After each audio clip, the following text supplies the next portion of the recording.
नमस्कार दोस्तों, स्वागत है आपका अपने वाईपी एजुकेशन ट्रिक परिवार में। हमारा उद्देश्य है आपकी तैयारी को आसान बनाना ताकि आप हर कॉन्सेप्ट को स्पष्ट रूप से समझ सकें।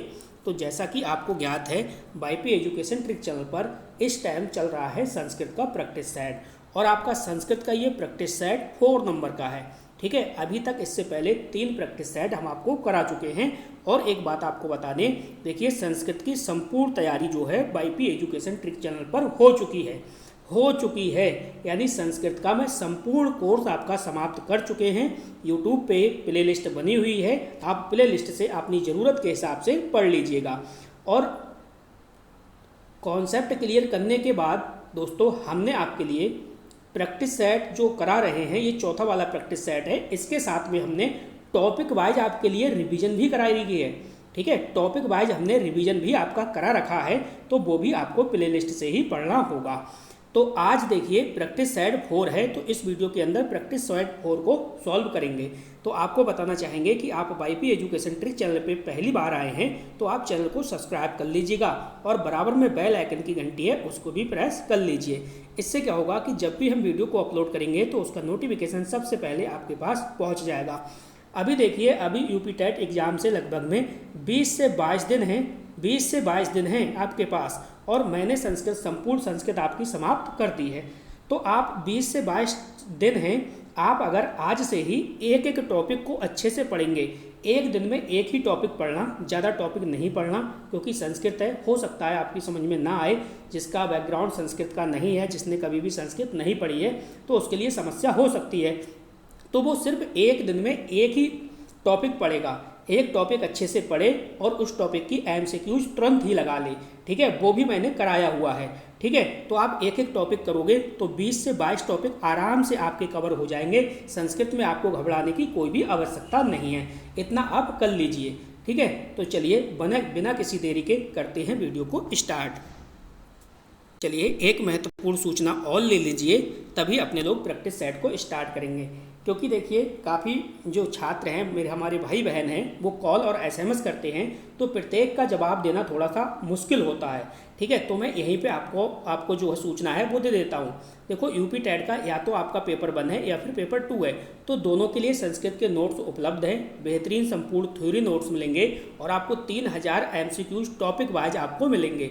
PYQ 2011 से 22 तक के मिलेंगे और साथ में 30 मॉडल पेपर मिलेंगे। ठीक है, अभी आपके पास 20 से 22 दिन का समय है। ठीक है, अभी तक आपने अगर संस्कृत का एक भी अक्षर नहीं पढ़ा है, अगर आप रोजाना एक टॉपिक कवर करेंगे और उसके ही टॉपिक वाइज आपको यहाँ से एमसीक्यूज लगा लेंगे, तो आराम से मैं गारंटी के साथ कह रहा हूँ 25 से 30 नंबर के बीच में संस्कृत में आपके कहीं पे भी नहीं गए हैं। और इसको यूपी टेट को इस बार छोटा एग्जाम मत समझना। ठीक है, क्योंकि हर किसी का सपना इस बार यूपी टेट करने का है, पास करने का है, क्योंकि आपको पता है सुपर टेट आने वाला है बहुत जल्द। तो मेहनत करिए, आप थोड़ी सी मेहनत करिए। ठीक है, आपका जो यूपी टेट है अवश्य पास होंगे आप। तो इसके लिए देखिए सहयोग राशि मात्र 99 है। अगर ये मटेरियल किसी छात्र को चाहिए, किसी भाई बहन को चाहिए, तो वो इस नंबर पे संपर्क कर सकता है और ले सकता है। क्योंकि जब आपके पास अच्छा कंटेंट होगा, सब कुछ अच्छा होगा, तभी आपकी बेहतरीन तैयारी हो पाएगी। ठीक है, तो अब करते हैं प्रैक्टिस सेट को स्टार्ट। चलिएगा, देखिए आज के प्रैक्टिस सेट का पहला क्वेश्चन आपके स्क्रीन पर लग चुका है। क्वेश्चन को पढ़ना है और ध्यान से जवाब देना है, क्योंकि सारी मैंने ट्रिकें आपको बताई हुई हैं। उन ट्रिकों का अभी आप इस्तेमाल कीजिएगा अगर आपने संस्कृत को पढ़ रखा है तो। ठीक है, यहाँ पे देखिए दे रखा है पित्त भयाहा नमाहा इत्यस्य। तो इसमें पूछ रहा है आपसे कि पित्त भयाहा में मतलब पदे का विभक्ति। ठीक है, इसका विभक्ति पूछ रहा है। आप ये बताओ इसमें कौन सी विभक्ति है, क्या सप्तमी है, पंचमी है, चतुर्थी है या फिर तृतीया है। तो जो मैंने आपको कोड दिया था, जो मैंने आपको ट्रिक बताई थी, उसी ट्रिक का आप इस्तेमाल करेंगे तो यहाँ पे आपका सही हो जाएगा। ठीक है, देखिए मैं आपको बता दूँ, पित्त भयाहा इसके साथ में है नमा। ठीक है, तो ध्यान रखना, मैं वैसे ट्रिक नहीं समझा रहा, वैसे मैं सलूशन आपको समाधान बता रहा हूँ। तो देखिए नमा, यहाँ पे क्या है नमा, नमा के साथ समानता ध्यान रखना आपको, कौन सी चतुर्थी विभक्ति का प्रयोग होता है। ठीक है, तो यहाँ पे है पित्त भयाहा, यानी इसका मतलब है पिताओं को या फिर कह सकते हो पितरों को। अतः यहाँ जो विभक्ति होगी वो आपकी चतुर्थी विभक्ति होगी। क्या है? चतुर्थी विभक्ति। ठीक है, ये आपका होगा चतुर्थी विभक्ति बहुवचन। ये आपका सी ऑप्शन सही जवाब है। चलिएगा अगला क्वेश्चन देखिएगा। एक एक क्वेश्चन को ध्यान से लगाइएगा क्योंकि एक एक नंबर की बहुत वैल्यू है दोस्तों, एक नंबर की बहुत वैल्यू है। ध्यान रखना, एक नंबर से मैंने देखा है बहुत लोगों की मार्कशीट रुकते हुए 81 और 89। ठीक है, जीवन भर का पछतावा है, इसलिए आपको पछताना नहीं है, थोड़ी सी मेहनत करनी है, एकाग्रता बनानी है, घबराना बिल्कुल भी नहीं है, आप आराम से पास हो जाएंगे। देखिए, रामेण पत्रम लिखते, इत्यस्य कर्ता जो है कारकस्य पदम किम। कहने का मतलब ये है, इसमें आपको कर्ता बताना है, कर्ता क्या है। ठीक है, तो देखो पत्रम है, रामेण है, लिखते है या फिर कर्ता नास्ति। ठीक है, नास्ति का मतलब नहीं, आपको बताना है यहाँ पे। अब देखो यहाँ पे आपको ये शब्द देखना है रामेण। क्या देखना है? रामेण देखना है। ठीक है, जब आप रामेण देख रहे हैं तो दोस्तों ये कर्मवाच्य वाक्य है, ये जो है कर्मवाच्य वाक्य है। ठीक है, कर्मवाच्य वाक्य है, तो कर्मवाच्य में याद रखना है कर्ता जो होता है वो तृतीय विभक्ति में होता है। कर्ता जो होता है किसमें होता है? तृतीय विभक्ति में होता है। तो यहाँ पे जो कर्ता तृतीय विभक्ति में होता है तो अतः यहाँ जो है रामेण जो है वो कर्ता है। यहाँ पे क्या है? रामेण जो है एक आपका कर्ता है, क्योंकि ये कर्मवाच्य वाक्य है। कर्मवाच्य में कर्ता जो होता है वो तृतीय विभक्ति में होता है, इसलिए जो रामेण है ये आपका क्या है? कर्ता है। रामेण ही यहाँ पे कर्ता है, तो आपका बी ऑप्शन सही होगा। उम्मीद करता हूँ चीज़ें आपकी समझ में आ रही हैं। ठीक है, क्योंकि हम स्लो इसलिए करा रहे हैं क्योंकि अपना मतलब ये नहीं बनता कि स्पीड से कराएं, चीज़ें फटाफट निकल जाएं। ठीक है, ये काम अपना नहीं है, बस आपको समझ में आना चाहिए, बस मतलब ये है। देखो महापुरुष है, महापुरुषा में आपसे समास पूछ रहा है, बताइए आप कौन सा समास है? कर्मधारय समास है, द्वंद्व समास है, बहुव्रीहि है या फिर अवयवी भाव है? चलिएगा तो समझिएगा और बताइएगा।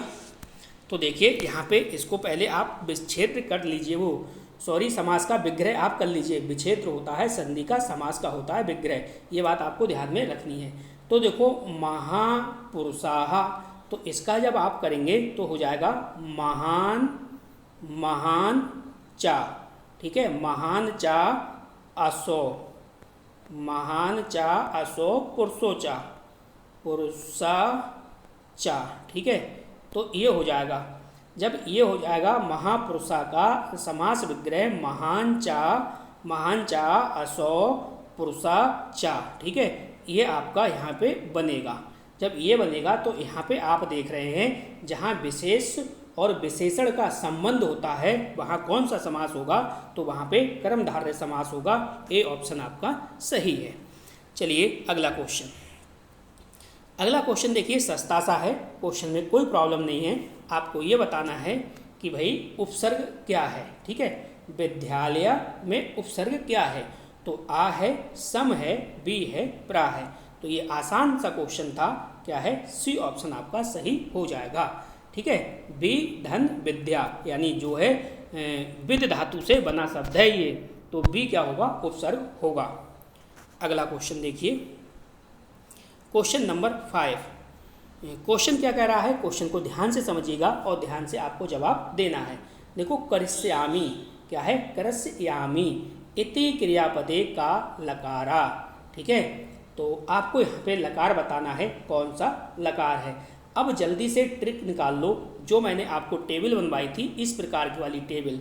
ठीक है, एक तरफ था ये आपका पुरुष था, प्रथम पुरुष था, द्वितीय पुरुष था, नहीं प्रथम पुरुष, मध्यम पुरुष, प्रथम पुरुष, मध्यम पुरुष और उत्तम पुरुष। इधर था आपका एक वचन, दो वचन और बहुवचन। ठीक है, तो जल्दी से वो वाली आप ट्रिक निकाल लियो। टेबल जो है उसको आपने रट रखा होगा, पहचानिएगा। लोट लकार है, लिट लकार है, लड लकार है या फिर लट लकार है। देखो लास्ट में है मी को पहचानो। ठीक है, तो आपका जवाब होगा वो होगा बी ऑप्शन। क्या होगा? लेट लकार। ठीक है, क्योंकि करिष्यामि का जो अर्थ होता है, ये करिष्यामि शब्द है, इसका अर्थ होता है मैं करूँगा। इसका क्या होता है? मैं करूँगा। और देखो एक पहचान मैं आपको और बता दे रहा हूँ, इसमें है देखो करिष्यामि, तो इसमें लगा है इस, इसमें लगा है इस, और मैंने आपको बताया था जहाँ इस होगा तो वो भविष्य काल प्रतीत होगा, तो तुरंत समझ जाना भविष्य काल है। तो ये भविष्य काल का मतलब क्या है, कौन सा लकार है, ये आपका लिट लकार है। तो उम्मीद करता हूँ चीज़ें आपके समझ में आ रही होंगी। अभी तक आपने वो ट्रिक वाली वीडियो नहीं देखी हैं तो आप पहले उनको क्लियर कर लीजिए, क्योंकि बिना उसके थोड़ा क्वेश्चन मुश्किल से आपसे बनेगा, ठीक है, थोड़ा कठिन लगेगा आपको। साधु शब्दस्य स्त्रीलिंग रूपम किम, ठीक है, तो ये आपको बताना है साधु का स्त्रीलिंग रूप क्या होगा। देखो साध्वी होगा, साधुका होगा, साधुनी होगा या फिर साधिका होगा। अब यहाँ पे देखो साधु शब्द है, ठीक है, तो साधु का जो होगा, साधु आपका पुल्लिंग है, ठीक है, क्या है, पुल्लिंग है, और आपको स्त्रीलिंग रूप बनाना है, तो स्त्रीलिंग रूप में हो जाएगा आपका, ये हो जाएगा आपका साध्वी, क्या हो जाएगा, साध्वी हो जाएगा, ठीक है। ये बहुत इंपॉर्टेंट है, इस क्वेश्चन को आप स्टार लगाओ, और बहुत बार विभिन्न परीक्षाओं में ये पूछा गया क्वेश्चन है, ये PYQ है, आप अपनी डायरी में नोट कर लीजिएगा। तो ये पहला वाला ऑप्शन सही जवाब होगा। वीडियो को अभी तक आपने लाइक नहीं करा तो आप वीडियो को लाइक कर दीजिए, वीडियो की लिंक को अपने सभी दोस्तों में शेयर कर दीजिएगा। अगर आपको संस्कृत में कोई भी समस्या है, कोई भी प्रॉब्लम है, तो नंबर आपके पास है, आप संपर्क कर लीजिएगा, ठीक है। संस्कृत आपको पढ़नी है, बेहतरीन तरीके से पढ़नी है। एक बात आपको ध्यान रखना है, आप ये मत समझना कि हम YouTube पे संस्कृत पढ़ रहे हैं तो हमारा समय बर्बाद हो रहा है। जी नहीं, आपका समय बर्बाद नहीं हो रहा है, बल्कि समय कामयाब हो रहा है, क्योंकि आप अगर संस्कृत को स्वयं से पढ़ेंगे तो हो सकता है चीज़ें आपके समझ में ना आए। और आपको एक बात आप जानते ही हैं कि किसी चीज़ को अपनी आँखों से देखकर, कानों से सुनकर, अगर कोई चीज़ आप आँखों से देखते हो, कानों से सुनते हो, तो वो चीज़ आपको लंबे समय तक याद रहती है, और अगर आप स्वयं से पढ़ेंगे तो चीज़ें भूल जाएंगे, ठीक है। तो आपको फ़ायदा है, ये बात आपको ध्यान में रखनी है। देखो नदी शब्दस्य सृष्टि बहुवचन रूपम, ठीक है, तो क्वेश्चन को पहचानो और सही जवाब आपको देना है। अब देखो क्या होगा इसका, नदी नाम होगा, नदी नाम होगा, नधाम होगा, नदेशु होगा। दो ऑप्शन जो है बिल्कुल सेम टाइप हो गए हैं, लेकिन कोई बात नहीं है, ये मिस टाइपिंग है, बस आपको तो पहचानना है, ठीक है। कह रहा है नदी शब्द की जो सृष्टि है, बहुवचन है, उसका आपको रूप बताना है, ठीक है। तो आपका ये सृष्टि का क्या होता है, देखो का, के, की, यही तो होता है कारक रूप, तो यही होता है। तो इसका क्या होगा, इसका हो जाएगा, इसका जो अर्थ हो जाएगा वो हो जाएगा नदियों का, क्या हो जाएगा, नदी का मतलब है बहुवचन नदियों का, ठीक है। जब नदियों का होगा तो ये आपका नदी नाम हो जाएगा, यानी A और B आपके दोनों विकल्प यहाँ पे सही हैं, ठीक है। ये वाला आपका ऑप्शन सही जवाब होगा, ठीक। अगला क्वेश्चन, आप अपना फीडबैक अवश्य दिया करें, और कोई आप सलाह मशवरा देनी है तो उसके लिए भी आप कमेंट खुला हुआ है, कमेंट अवश्य करा करें, ठीक है। चलिए, गच्छतु इति पदम कस्य प्रूपस्य रूपम, तो ये क्या कह रहा है, ये आपसे ये कह रहा है, मतलब ये कह रहा है गच्छतु, ठीक है। इसमें आपको ये देखना है, पहले तो आप ये देखो इसका अर्थ क्या होता है, ठीक है, अर्थ क्या होता है, इसके बाद आपको पहचानना है कि ये प्रथम पुरुष है, मध्यम पुरुष है, उत्तम पुरुष है, और वचन कौन सा है, और फिर लकार कौन सा है, ये सारी चीज़ें आपको याद करनी है। देखो मैंने आपको ट्रिक बताई थी तू ता अंति, मैंने आपको ट्रिक बताई थी तू ता अंति। अब ये पहचानो ये कौन से लकार का है, ये आप पहचानो। तो देखो ये जो है आपका, ये लोट लकार का है, किस लकार का है, लोट लकार का रूप है, ठीक है। और तू ता अंति, देखो तू ता अंति, तो जाहिर सी बात है ये एक वचन है, क्या है, एक वचन ये है, दो वचन ये है, और आपका बहुवचन ये है, तो ये एक वचन का रूप है, ये भी पता है। और एक वचन है तो जाहिर सी बात है ये क्या है, प्रथम पुरुष है, ये क्या है, प्रथम पुरुष है। जो मैंने आपको ट्रिकें समझाई हैं, सारी की सारी ट्रिकें आप लगा के देख लीजिए, प्रैक्टिस कर लीजिए YP एजुकेशन ट्रिक चैनल के साथ। बिल्कुल फ्री में भी आप अपना जो संस्कृत का कोर्स है वो कंप्लीट कर सकते हैं। यत्र शब्दा कस्य भेदा, बताइएगा बताइएगा। ये कह रहा है आपसे जो यत्र है, ये जो शब्द है ये क्या है, ये अव्ययम है, सर्वनाम है, विशेषण है, या फिर संज्ञा है, ये आपको बताना है। देखो यत्र, यत्र का जो अर्थ होता है, यत्र का अर्थ होता है जहाँ, यत्र का क्या अर्थ होता है, जहाँ होता है, ठीक है, इसका रूप नहीं बदलता। जो भी अव्यय शब्द होते हैं इनका कोई भी रूप नहीं, कभी भी रूप नहीं बदलता है। तो ये जो यत्र है, यत्र का मतलब है जहाँ, जहाँ का मतलब ये क्या है, अव्ययम है। क्या है, अव्ययम है। यानी जो अव्यय होते हैं, अव्यय के रूप कभी भी नहीं बदलते हैं, चाहे दुनिया बदल जाए लेकिन अव्यय के रूप नहीं बदलेंगे। तो आपका ए ऑप्शन सही जवाब होगा। चलिए अगला क्वेश्चन देखिए। अगला क्वेश्चन आपका संधि से है, पहचानिएगा और सही जवाब आपको देना है। चलो पहचानो। देखो लोक धन ईसा, क्या है, लोक धन ईसा, इसका संधि रूपम क्या है? तो पहला ऑप्शन है लोकेशाह, से बी ऑप्शन है लोकेशाह। और ये देखिए दोनों ऑप्शन बिल्कुल सेम छप गए हैं, कोई बात नहीं, मिस प्रिंट है, इसको आप एक ऑप्शन समझ लेना, लोकीशाह और लोकैसाह। तो सबसे पहले यहाँ पे ये देखो यहाँ पे है लोक। तो लोक में क्या है, ये आपका छोटा आ है, और धन ये आपका क्या है, बड़ी ई है। क्या है, बड़ी ई है। ठीक है, तो ये छोटा आ और धन ये बड़ी ई बराबर क्या हो जाता है, ए। क्या हो जाता है, ए, जो कि आपको एक मात्रा दिख रही है। और जहाँ पे आपको एक मात्रा दिखे तो जाहिर सी बात है ये कौन सी संधि हो गई, ये आपकी गुण संधि हो गई। जहाँ पे भी एक मात्रा दिखे तो कौन सी संधि हो गई, गुण संधि हो गई। और आ धन ई बराबर ए। ठीक है, तो ये हो जाएगा आपका लोकेश, यानी ए और बी ऑप्शन दोनों ही सही हैं। ठीक है, तो चलिएगा बढ़ते हैं आगे की ओर। उम्मीद करता हूँ चीज़ें आपके समझ में आ रही होंगी। तो चलिएगा अगला क्वेश्चन समझिएगा। क्वेश्चन है रामस्य पुस्तकम अस्ति, यानी इत्यस्य संबंध कारकम पदम किम। तो क्वेश्चन को समझो और ध्यान से जवाब दो। तो इसमें क्या होगा, क्या पुस्तकम होगा, अस्ति होगा, रामस्य होगा या फिर रामा होगा, आपको पहचानना है। ठीक है, अब आपको ये देखना है, जो देखो रामस्य है, यहाँ पे रामस्य लिखा है ना, तो रामस्य का जो अर्थ होता है वो होता है राम का। क्या होता है दोस्तों, राम का। यानी जब राम का के की ये तो ये सृष्टि विभक्ति है, सृष्टि विभक्ति है जो कि क्या है, संबंध बताती है। तो यहाँ पे जो सही जवाब है इसका, ये आपका रामस्य होगा। ठीक है, रामस्य होगा। तो यहाँ पे सी ऑप्शन सही जवाब है। अगला क्वेश्चन देखिए, क्वेश्चन नंबर 12। गुरु शब्दस्य द्वितीया बहुवचन रूप, यानी द्वितीया आपको ये पूछ रहा है, क्वेश्चन को ध्यान से पढ़िएगा। गुरु शब्दस्य द्वितीया बहुवचन रूपम किम। ठीक है, किसमें बहुवचन रूप है? तो देखिए गुरुन, गुरबेहि, गुरसुहु और गुरबाहा, ये आपको पहचानना है। तो देखो एक शब्द बताना है आपको, जैसे गुरु है, क्या है, गुरु है। गुरु शब्द का द्वितीया बहुवचन रूप क्या बनेगा, देखो गुरु का जो अर्थ होता है वो क्या होता है, गुरुओं को। गुरु का जो अर्थ होता है वो क्या होता है, गुरुओं को होता है, गुरुओं को, यानी गुरुओं का कर्म रूप। ठीक है, तो इसका जो बहुवचन बनेगा, ये आपका बहुवचन बनेगा गुरुन।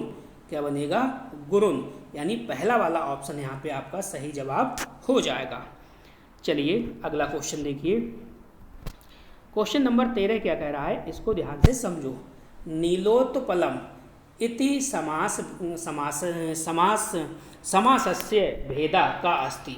सीधे सीधे पूछ रहा है भैया, ये किसका भेद है, किस समास का भेद है? बहुब्रीहि है, तत्पुरुष है, क्रमधार्य है या फिर द्विगु समास है? तो देखो सबसे पहले इसका आपको क्या करना है, इसका समास का विग्रह करना है।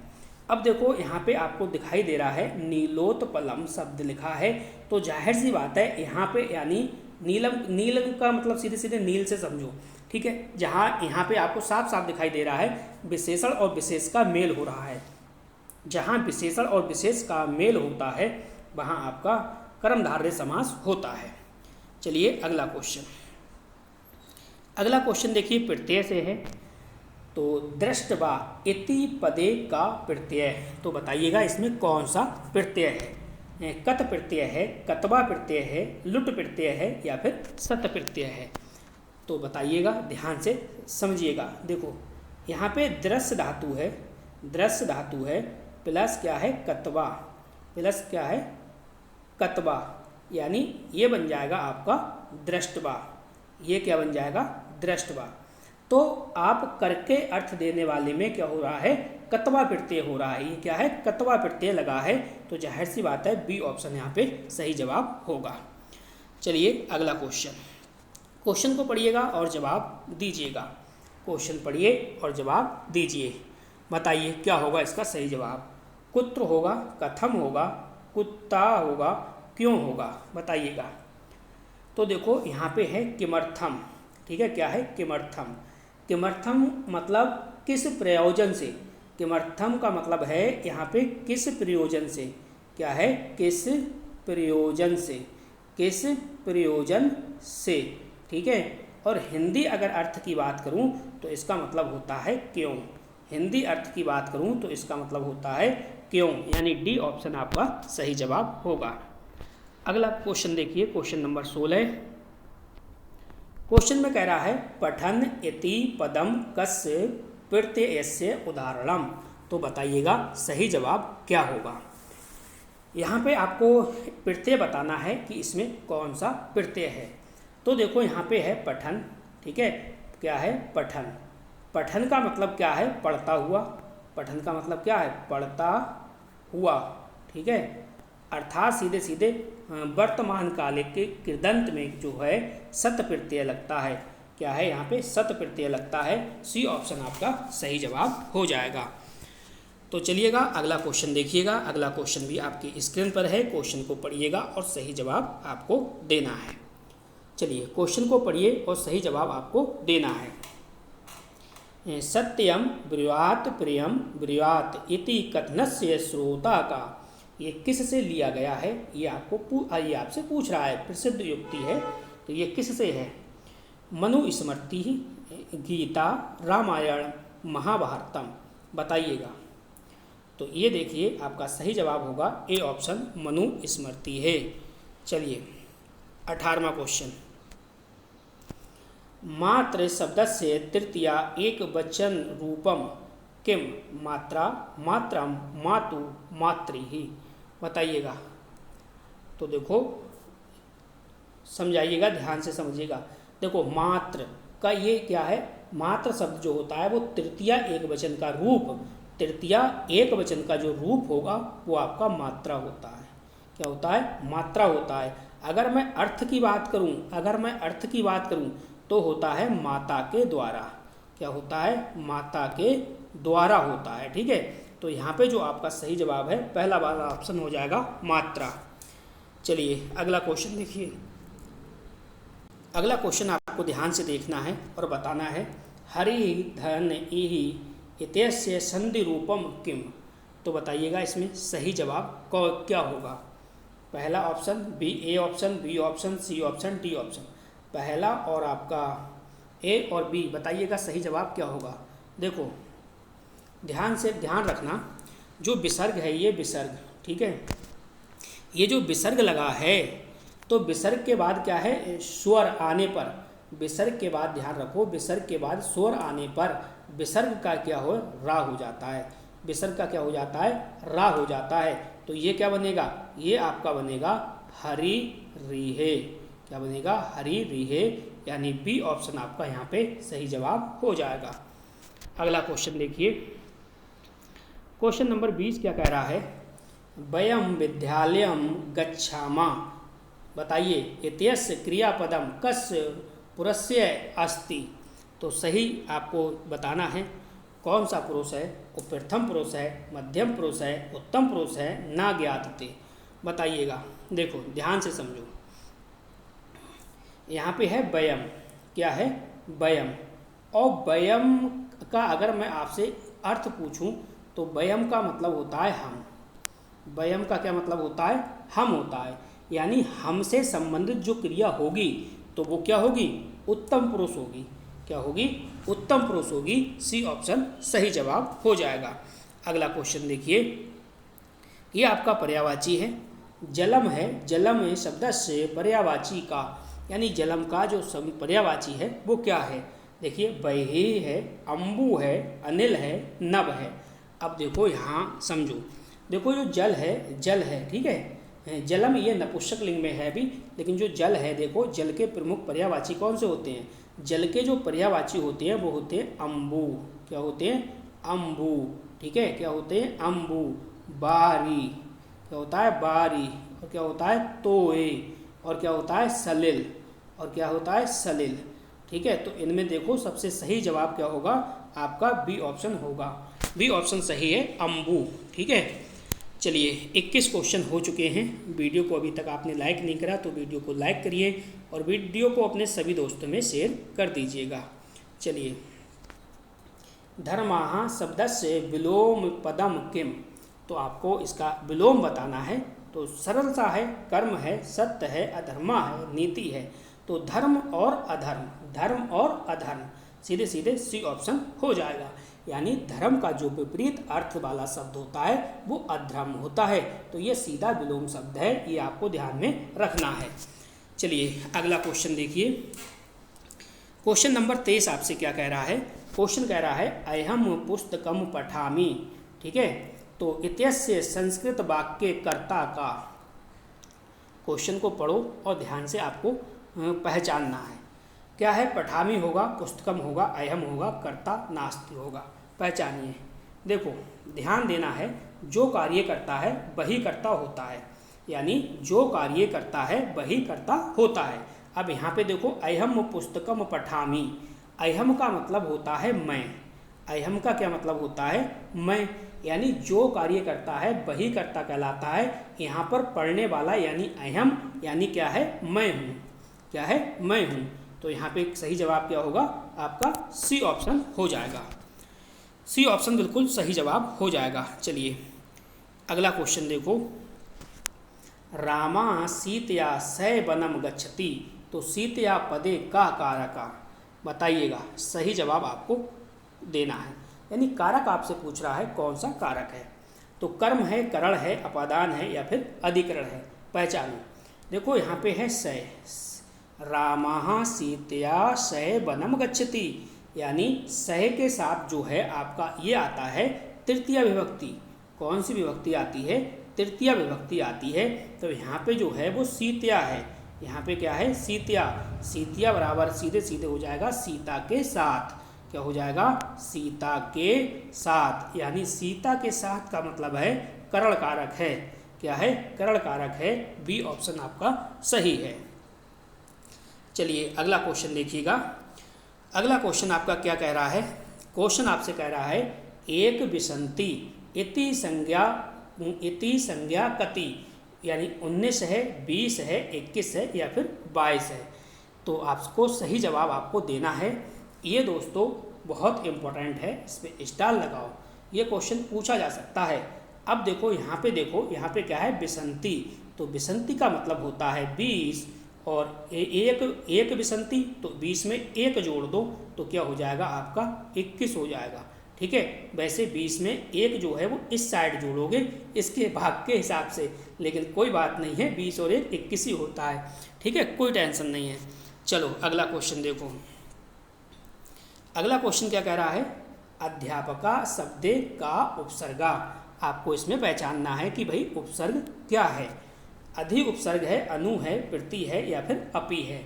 तो देखो यहाँ पे अध्यापक, ठीक है अध्यापक, तो अध्यापक में यानी हो जाएगा आपका अधि, क्या हो जाएगा अधि धन ई, ठीक है, यानी अध्ययन से संबंधित है। तो यहाँ पे अधि उपसर्ग होगा, क्या होगा अधि उपसर्ग होगा। ए ऑप्शन आपका सही जवाब हो जाएगा। ठीक है, चलिए आप अपना फीडबैक अवश्य दीजिएगा, क्योंकि मैं बहुत स्लो चीज़ें इसलिए करा रहा हूँ कि चीज़ें आपके समझ में आ जाएं। जब चीज़ें समझ में आ जाएंगी तो आप खुद क्वेश्चन को बनाना सीख जाएंगे। राज्ञा इति रूपम कस्य शब्दस्य आस्ति, ठीक है, तो आपको बताना है क्वेश्चन को पहचानो कि इसमें कहे क्या रहा है और इसके बाद ही आपको जवाब देना है। तो आंसर है, देखिए आंसर क्या दे रखे हैं, राजा, राजन, राज्ञी और राजका। बताइए। अब देखो यहाँ पे क्या है, राज्ञा है, ठीक है, और यहाँ पे देखो क्या है राजन, ठीक है राजन। राजन शब्द के रूपों में राज्ञा प्रयुक्त होता है, बकाया किसी में नहीं। राजन शब्द के राजन शब्द के रूपों में ये जो राज्ञा है ये प्रयुक्त होता है, ये जो राज्ञा है ये प्रयुक्त होता है और बकाया किसी में नहीं होता। तो आपका बी ऑप्शन यहाँ पे सही जवाब होगा। चलिए अगला क्वेश्चन। इस क्वेश्चन पे आप स्टार लगाओ, बहुत ही प्यारा क्वेश्चन है और अच्छा क्वेश्चन है, पेपर में फंसने वाला क्वेश्चन है। चलिए, संस्कृत भाषा प्राचीनतम वेदा का, यानी प्राचीनतम जो वेद है वो कौन सा है? युजवेदा, सामवेदा, अथर्ववेदा या फिर ऋग्वेद। तो आपका जवाब होगा, यानी जो 4 वेद हैं, कितने वेद हैं? 4 वेद हैं। 4 वेद में ऋग्वेद को सर्वाधिक प्राचीन माना जाता है। तो आपका क्या है? डी ऑप्शन सही है। ठीक है, डी ऑप्शन सही जवाब है। अगला क्वेश्चन, क्वेश्चन नंबर 29 को ध्यान से देखिएगा। भाषा अधिगमे सर्वाधिक महत्वपूर्ण कौशलम अस्ति। ठीक है, तो आपसे ये पूछ रहा है सर्वाधिक, यानी भाषा सीखने के क्रम में समानता, ठीक है, सबसे अत्यंत महत्वपूर्ण कौन सा कौशल है? तो लेखनम, श्रवणम, पठनम या फिर व्याकरण। देखो, मैंने आपको एक ट्रिक बताई थी और मैंने आपसे कहा था क्रम से आपको याद रखना है। क्रम से आपको क्या ध्यान रखना है? मैंने आपको ट्रिक बताई थी, सब पढ़े लिखे, यानी सब पढ़े लिखे, ये हमारी ट्रिक है भाषा कौशल को क्रम से याद करने की। सा का मतलब है सुनना, बा का मतलब है बोलना, पा का मतलब पढ़े का मतलब है पढ़ना और लिखे का मतलब है लिखना। सुनना, बोलना, पढ़ना, लिखना, ये भाषा कौशल के क्रम हैं, इनको आपको याद में रखना है। तो देखो यहाँ पे है लेखनम है, श्रवणम है, पठनम है, व्याकरणम है, सही आपको बताना है। ठीक है, सबसे सर्वाधिक महत्वपूर्ण आपको बताना है। तो आपका हो जाएगा श्रवणम।